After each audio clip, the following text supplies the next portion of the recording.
Banten akan melaksanakan pembinaan kepada Bapak Ibu semua, yaitu tentang cara penyusunan silabus, RPP, dan program tahunan. Yang mana kita sebagai guru harus mampu menyusun program-program yang akan kita laksanakan sebagai seorang guru. Kita seorang guru harus paham tentang 4 standar pendidikan, yaitu 1 standar isi, 2 standar proses, 3 standar penilaian, 4 standar kompetensi lulusan. Akan tetapi yang akan saya bahas di sini yaitu standar 1 tentang standar isi. Standar isi ini diantaranya yang harus kita pahami yaitu bagaimana kita cara penyusunan silabus diimplementasikan kepada program tahunan, selanjutnya disusun juga program semester, dan selanjutnya untuk kita pelaksanaan di kelas untuk mengikuti kegiatan belajar mengajar, yaitu pembuatan atau penyusunan perencanaan pembelajaran atau RPP yang kita biasa kenal ya. Di sini Bapak Ibu saya akan bagaimana teknik cara penyusunan program tahunan, yaitu menurut Permendikbud nomor 22 tahun 2016 bahwa di dalam standar proses itu ya, di sini cara penyusunannya ada identitas sekolah, ada mata pelajaran, ada kelas atau semester, dan ada minggu efektif. Misalkan sekolah kita adalah SDN Parahu 2, itu ditulis mata pelajarannya PAI dan Budi Pekerti. Kelas semester misalkan di kelas berapa, di semester berapa. Misalkan di kelas 4 tulis di situ kelas 4, dan semester misalkan semester 1 misalkan gitu.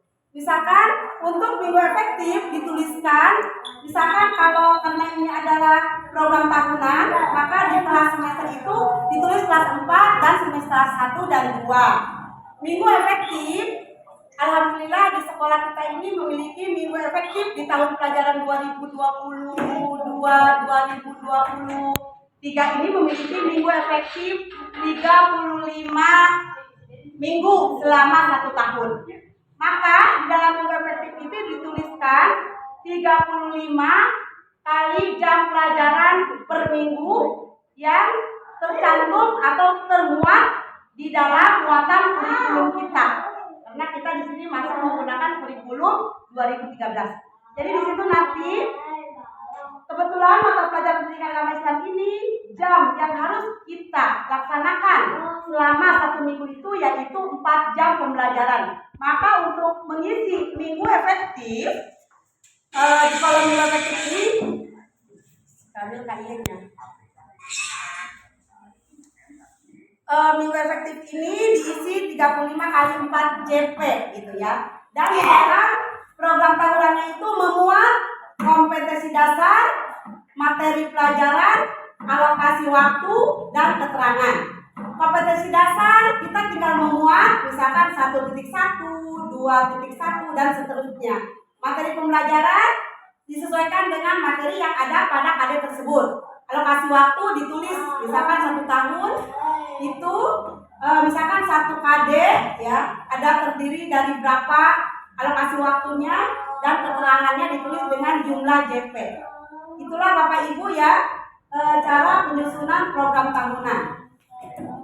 Selanjutnya program semester kita juga memuat sama seperti program tahunan, diantaranya yaitu memuat identitas sekolah, kompetensi dasar, dan jam pelajarannya dimuat di situ, minggunya ditulis di program semester, dan bulannya juga disilang-silang seperti itu Bapak Ibu ya. Selanjutnya kita menyusun silabus, yang mana menyusun silabus ini udah ada jiplak juknisnya, yaitu karena kita masih menggunakan kurikulum 2013, maka landasan hukumnya atau regulasi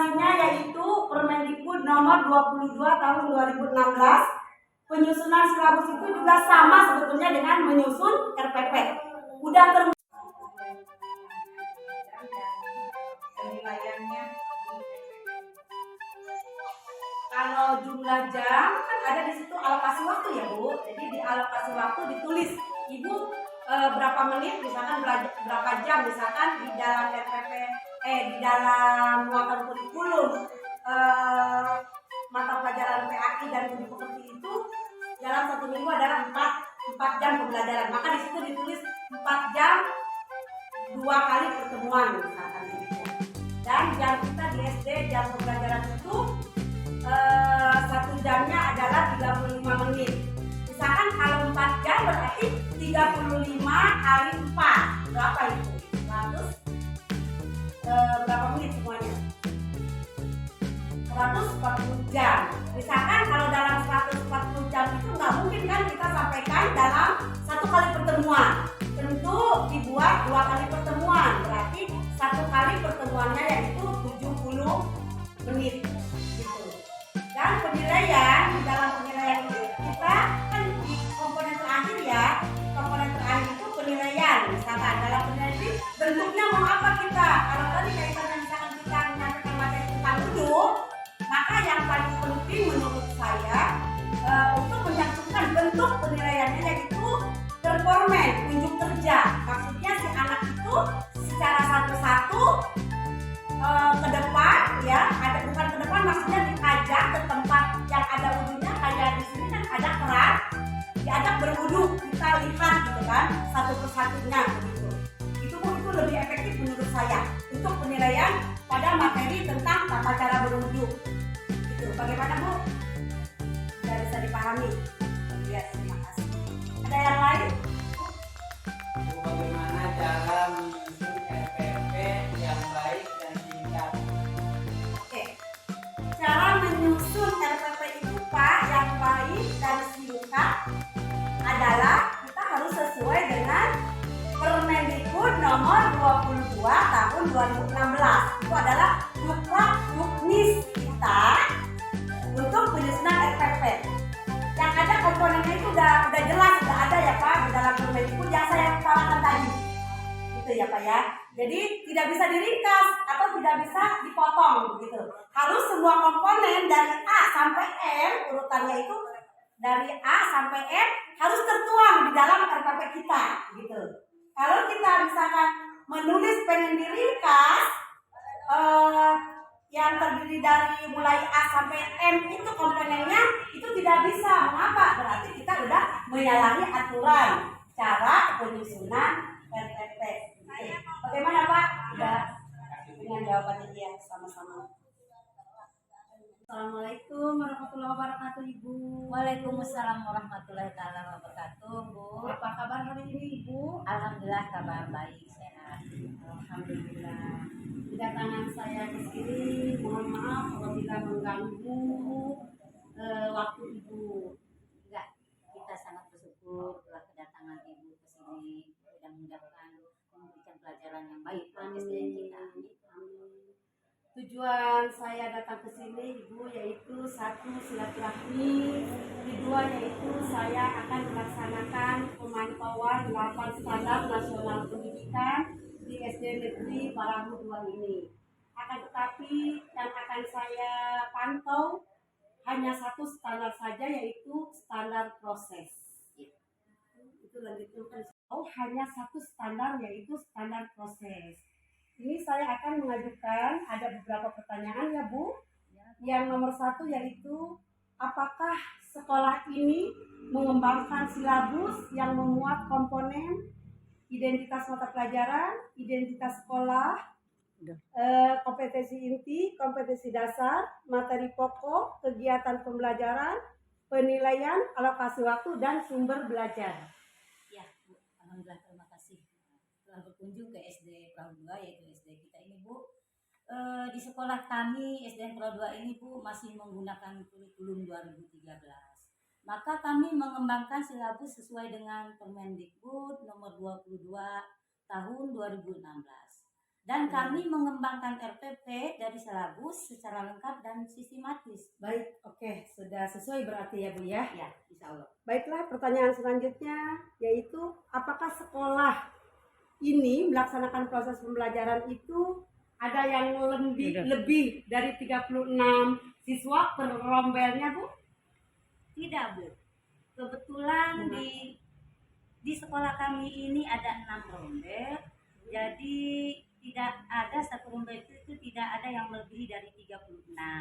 Di antaranya di SD kita ini ada 6 rombel. Kelas 1 itu berjumlah 35, kelas 2 itu 24 siswa, kelas 3 27 siswa, kelas 4 24 siswa, kelas 5 itu 24 siswa, kelas 6 32 siswa. Jadi alhamdulillah kita tidak melebihi batas maksimum yang ditentukan dalam satu kelas buat belajar mengajar. Oke, berarti tidak ada di sekolah ini satu rombel itu lebih dari 36 siswa ya Bu? Tidak. Seperti yang Ibu paparkan tadi. Oke Bu, pertanyaan selanjutnya yaitu apakah di sekolah ini siswanya itu menggunakan buku teks di dalam kegiatan belajar mengajarnya Ibu?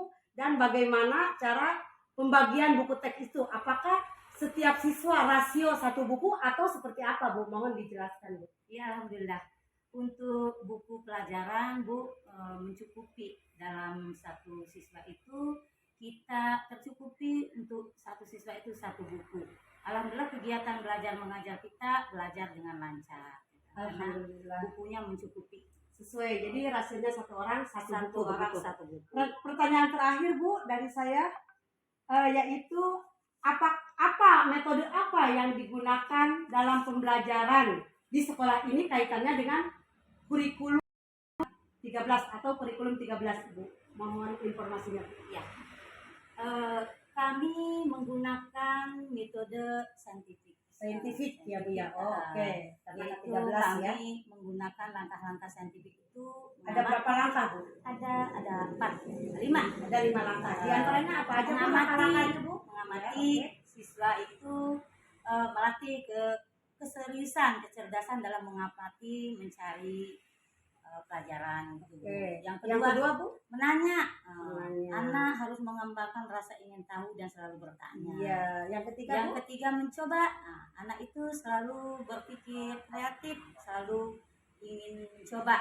Yang keempat menalar, melatih ketelitian siswa secara sikap dan secara sikapnya yang santun dan terhormat. Ya, yang kelima mengkomunikasikan, mengutarakan pendapat dengan jelas. Oke, jadi langkah-langkah saintifik itu ya Bu yang ada digunakan di sini di sekolah ini. Oke, baiklah Ibu, terima kasih. Saya telah mengganggu waktu Ibu dalam kunjungan pemantauan ini. Saya ucapkan terima kasih sekali lagi. Saya ini dengan ucapan billahi taufiq wal hidayah. Assalamualaikum warahmatullahi wabarakatuh. Waalaikumsalam berkunjung ke SD kita Perahu 2 ini. Ya.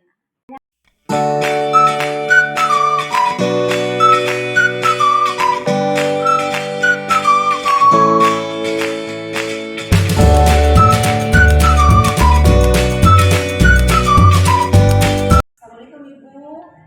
Apa kabar hari ini? Kabar baik Bu. Alhamdulillahirrahmanirrahim. Mohon maaf Bu, saya ganggu waktunya. Saya akan melaksanakan penilaian kinerja guru terhadap Ibu sebagai guru pendidikan agama Islam dan budi pekerti. Baik Ibu, sebelum saya melangkah lebih jauh, saya akan menanyakan dulu ada 4 kompetensi guru profesional yang Bu ya, dan itu tercantum di dalam penilaian kinerja guru. Saya ingin tahu tolong disebutkan dari 4 kompetensi guru profesional itu apa saja ya Bu? Mohon disebutkan. Ada 4 kompetensi itu ya Bu. Yang satu kompetensi pedagogik, yang kedua kompetensi sosial, yang ketiga kompetensi pengabdian, yang keempat kompetensi profesional. Oke, terima kasih Bu, ya bagus sekali. Namun di sini Bu, dari 4 kompetensi itu saya hanya akan melakukan 1 kompetensi, yaitu